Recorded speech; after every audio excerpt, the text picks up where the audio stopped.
Olá, queridos amigos, mais uma reflexão. Vamos orar?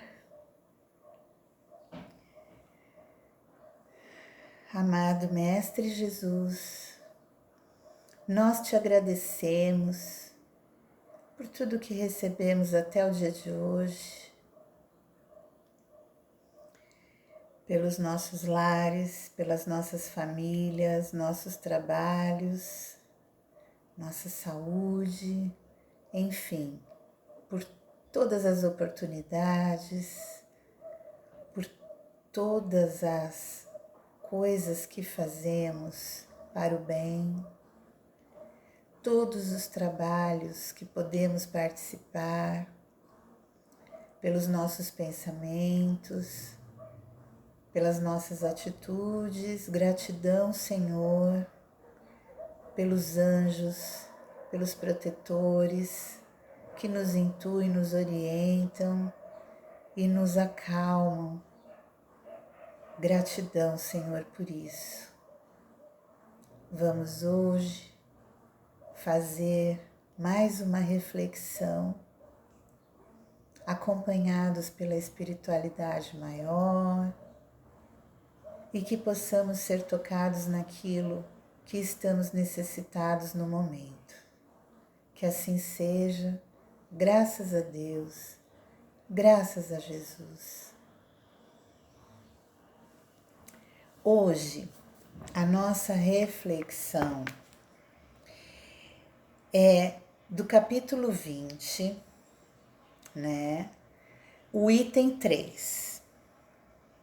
O capítulo 20 do Evangelho, ele fala sobre os trabalhadores da última hora. E ele inicia como sempre, né? Contando uma história. E a parábola, ela fala que os últimos serão os primeiros, né? Então, os últimos serão os primeiros e os primeiros serão os últimos, porque muitos são os chamados e poucos os escolhidos. Para quem não conhece ou leu há muito tempo, vale a pena reler, né? E o item 3, ele vai trazer uma certa explicação, né? Um dos verdadeiros sentidos, né, que dessa parábola é que Jesus sempre se ligava ao povo contando suas histórias, suas parábolas, né? Todas as parábolas, elas continham um ensinamento de que a vida continua no futuro. E elas trazem na sua compreensão, né? Jesus fala da importância, né, dessa harmonia, da solidariedade que existe, né, que liga os seres do hoje, do ontem e de amanhã. Né? As parábolas todas falavam assim, principalmente essa, né? E quando Jesus afirmou nesta parábola que os últimos serão os primeiros e os primeiros serão os últimos, na verdade, ele dizia que o mérito do bem, ele é igual, né, para todos, não importando o grau de evolução de cada um, não importando, né? E ele também mostra que não há diferença entre os primeiros e os últimos, porque o bem, ele não tem começo e nem fim, né? Então eu vou ler o início do item 3. Jesus empregava a simplicidade dos símbolos em sua linguagem.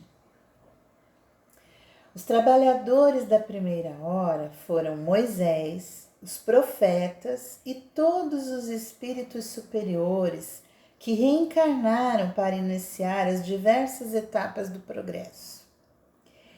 Eles foram os porta-vozes da espiritualidade. Os trabalhadores da segunda hora foram os primeiros mártires, aqueles que deram a sua vida pelo cristianismo, os apóstolos, os sábios, os filósofos, os pais da igreja, entre eles Santo Agostinho e São Tomás de Aquino. Os trabalhadores da última hora são os espíritas.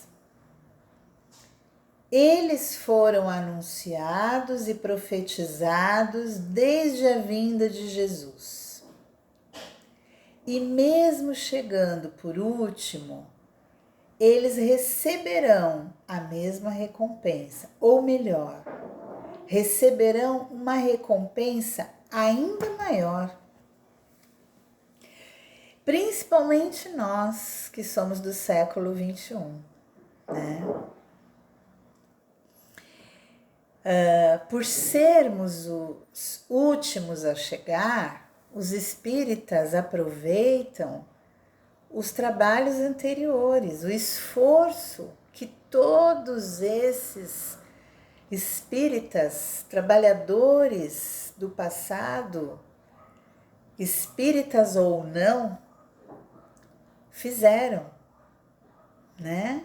Todos eles abriram caminhos para que nós aproveitássemos agora e mais ainda colocássemos em prática, né? Hoje, como nós já falamos, você não tem como não conhecer, não estudar, não saber e, portanto, não realizar. Se eles, né, na ignorância daquele tempo, na dificuldade daquele tempo, muitos de nós também vivemos naquele tempo, né? Mas, acredito, eu falei alguns de nós, mas todos nós já viemos de outras épocas, né?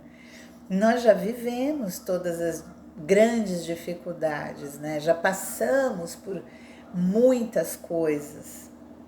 E hoje nós temos tudo nas nossas mãos.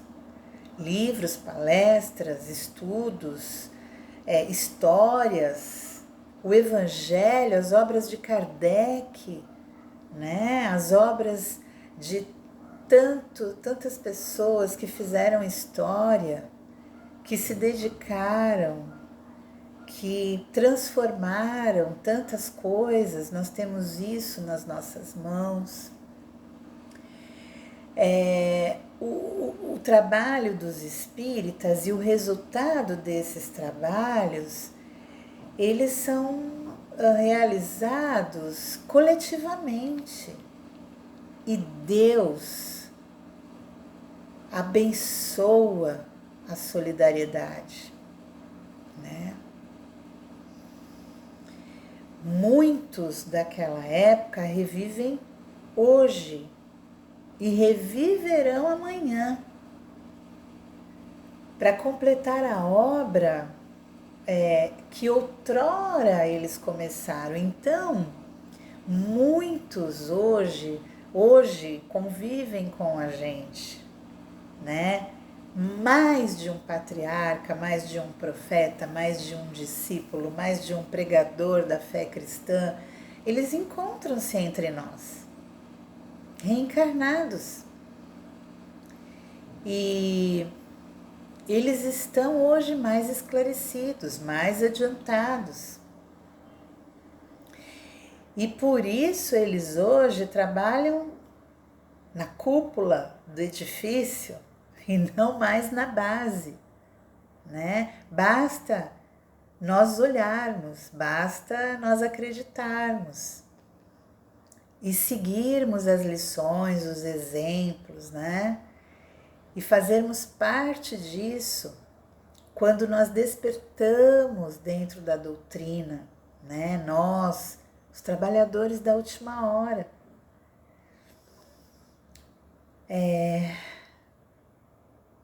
O espírito, quando reencarna, ele retoma a luta. E muito mais amadurecido pela experiência que traz de outras encarnações, né? E ele procura avançar mais quando ele é despertado, né? Quando ele tem essa consciência. Todos os trabalhadores, tanto como os da primeira hora, como nós compreendemos que nós não podemos ficar nos lamentando pelas dificuldades, pelas provas, por tudo que nós encontramos pela frente, né? Na verdade, nós passamos a adorar a Deus, seguir os exemplos de Jesus quando nós nos conscientizamos. Mas nós precisamos da solidariedade, precisamos do amparo, né? Precisamos muitas vezes contar com o próximo, com o outro, né? Isso é muito importante. No livrinho Vivendo o Evangelho, volume 2, André Luiz, eu vou ler porque eu não quero falar com as minhas palavras. Eu não vou ler o item todo. Ele fala o comentário deste livro. Para quem não conhece, é o livro que comenta sobre cada item do Evangelho. Ele é em 2 volumes e ele foi ditado pelo Espírito André Luiz, né? E este livrinho comenta no capítulo 20, o item 3, que é o item 3, ele fala assim, os últimos e primeiros, é o título, né? Eu só vou ler o início e o final. Na linguagem do Evangelho, os últimos que serão os primeiros são aqueles que se entregam ao esforço da renovação íntima.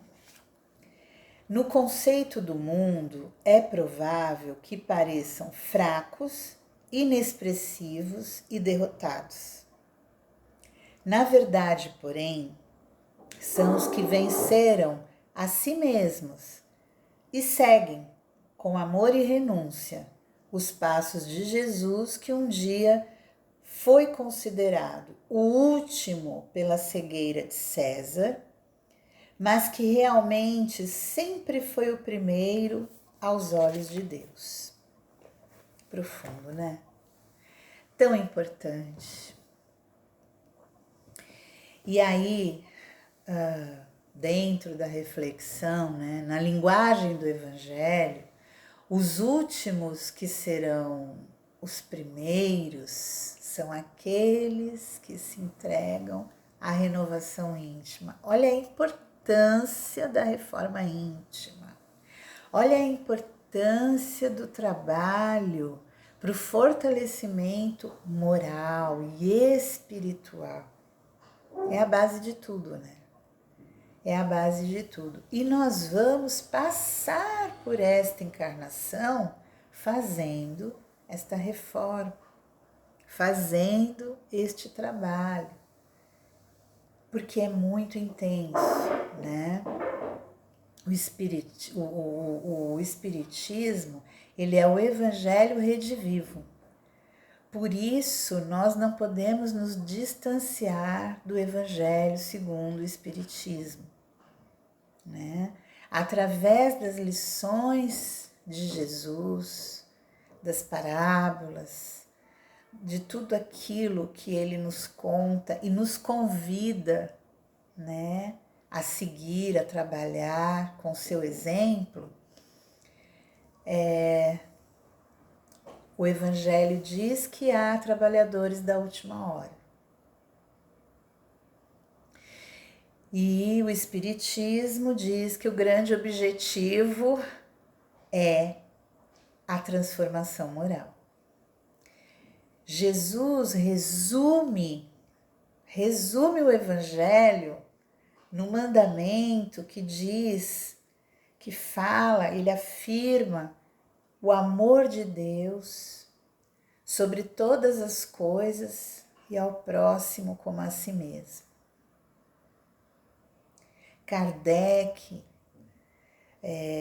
apresentou a doutrina espírita para nós, né?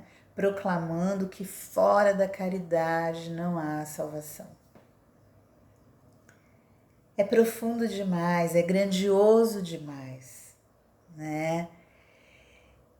E realmente, como Jesus, muitas vezes para nós as nossas atitudes perante as outras pessoas que não são despertadas ou que não entendem o fundamento da doutrina espírita, né? A importância, a mudança, né, de tudo isso. Não tem outras crenças, né? Eles vão nos achar realmente mais fracos, né?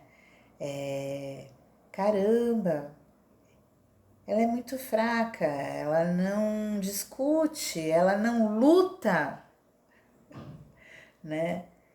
Nós temos que realmente nos fortalecer, realmente seguir aquilo que acreditamos, né? Então, nós não podemos falar daquilo que nós não cumprimos. Nós não podemos falar, né, se expor e não cumprir aquilo que falamos. Não adianta. E Jesus viveu as lições, né? E nos ensinou resumindo simplesmente numa frase, né? Amai-vos uns aos outros como eu vos amei.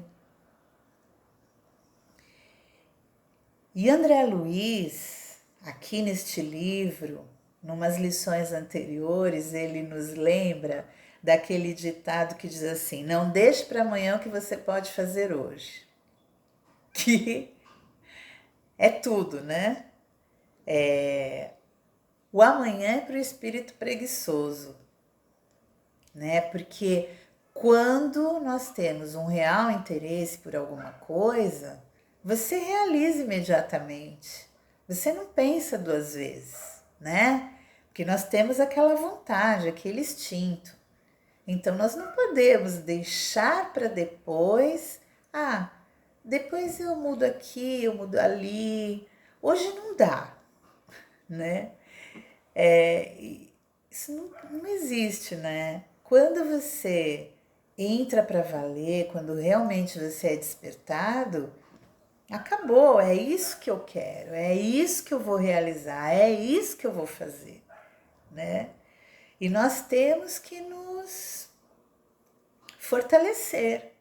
Nós temos que fazer evangelho no lar. Naquele momento da dificuldade, abrir uma leitura, seguir aquilo que nós aprendemos com a doutrina, com uma palestra quando assistimos, né? Fazer do nosso evangelho o nosso livro de cabeceira, como todas as obras da doutrina de Kardec, da doutrina e que Kardec nos apresentou e que são vivas, elas são reais e parece que elas foram escritas hoje, para o hoje. Então nós precisamos sim abraçar esta causa, mas acima de tudo não nos esquecermos de fazer o bem, de nos amarmos, né? Não pensar que a vida espiritual é apenas a que se vive fora desse corpo. Não. Na verdade, a vida é uma só, né? E no plano espiritual nós seremos exatamente como somos no plano material. E por isso nós precisamos nos melhorar, por isso nós precisamos acreditar que estamos aqui para evoluir, né? Nós não vamos abandonar nossa família, nós não vamos abandonar aquilo tudo que já realizamos, né? Mas todo o nosso passado, ele só está acrescentando. E no dia a dia nós vamos nos modificando. E nós vamos nos modificando até retornarmos à nossa pátria espiritual. Então, é no dia a dia. Eu gosto de lembrar que amanhã é um novo dia. Falhamos hoje no nosso pensamento à noite antes de dormirmos, né? Vamos lembrar tudo que realizamos no dia de hoje, tudo que passamos, tudo que vivemos. Caramba, eu não devia de ter agido naquele momento daquela forma. Então amanhã é um novo dia. E você reinicia, recomeça, reconfigura, né? Você faz um novo início a cada dia. E quando nós falamos sobre isso, é assim, você precisa conhecer a si mesmo. Não tem outra forma. É conhecendo a si mesmo, no seu íntimo. Você é o seu melhor amigo, né? Então, nós precisamos amar a virtude, viver sempre disposto à prática do bem, do bem a favor dos outros, do bem a seu favor, né? Porque precisamos cuidar de nós mesmos, precisamos cuidar do nosso equilíbrio para depois podermos cuidar do outro. É verdade que toda cura começa na nossa mente, é verdade. Mas também pelo que sai da nossa boca. Também pelo que sai da nossa boca. A cura também. Por isso, nós precisamos falar somente o bem. Que tenhamos boas palavras para consigo mesmo. Para que tenhamos boas palavras para com o próximo. As palavras, elas criam o nosso destino. As palavras têm um poder grandioso. Por isso, nós, como espíritas, bons espíritas, não podemos nos distanciar do bem ao próximo, do bem a nós mesmos, de praticar a caridade. A nossa reflexão de hoje é sobre isso, sobre os trabalhadores da última hora, os espíritas. E eu espero ter ajudado e ter atendido a necessidade de corações que necessitem dessas palavras. O meu coração é o primeiro, os meus ouvidos são os mais próximos da minha boca. E nós sempre estaremos aprendendo. A vida terrena e a vida espiritual toda. E nós não podemos esquecer que nós somos um só espírito, aqui e na nossa pátria espiritual, né? Encerramos então esta grande reflexão, como todas aquelas que o nosso Evangelho nos traz. Deus nosso Pai, Jesus, nosso irmão, nosso mestre, modelo e guia.